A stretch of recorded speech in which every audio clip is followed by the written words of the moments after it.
Hardcore Henry is a very weird but fun gimmick of a movie. It's shot in a point of view perspective like in a first-person shooter, putting you in the shoes of the main character, Henry. The movie starts off with Henry waking up in a lab, and his wife putting these robot parts onto him. But then, just as Henry is getting his voice, a villain comes in and all mayhem breaks loose. Henry and his wife escapes, but his wife is then captured, and then Henry meets up with Jimmy, who is played by Sharlto Copley, and he sort of acts as your guide throughout the movie. Now, the first thing I have to say about this movie is that it's not for everyone, obviously. Some of you may get dizzy, but if you're used to playing first-person shooters for more than a couple of hours at a time, then you're going to be fine. And even then, this movie does take notes from first-person shooter campaigns, where there are bursts of action with breaks in between. The way the movie plays out reminds me a lot of Half-Life or Far Cry, and there's quite a lot of parkour in it which reminded me of Mirror's Edge. Even the ending of this movie reminded me a lot of the ending of the No Mercy campaign in Left 4 Dead. There's even a point where Henry takes adrenaline, which is a very video game logic thing. But there are also actions in the movie that you can't usually do in video games, like picking up shards of glass to throw it in the enemy's eye,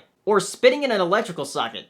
As far as the story goes, there's not a whole lot to it, but there is a bit of mystery to it a little bit. Like how this Jimmy guy keeps coming back to life, and the villain has psychic powers, but it's never really explained. He just has psychic powers. But I went into this movie expecting a cool gimmick and having fun. And that's what I got. A cool gimmick that is shot pretty well, and it's very fun. And the score of the movie is actually very video game-like. And it has a very unique location of being in Russia. You're not really going to remember a lot of the lines said in the movie if you're going to go see it, but if you don't get dizzy easily and you like first-person shooters, then you're going to have fun. So I'd recommend seeing it, even if you're slightly curious. So if you've seen Hardcore Henry, tell me what you thought down in the comments, and I'll see you next time.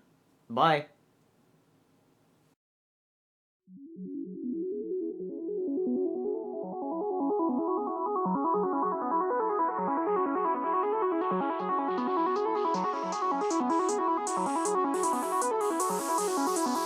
Good evening, ladies and gentlemen. Well, by now we're getting a bit used to winter. We're like soldiers in the middle of a campaign, growing hardened to discomfort and better able to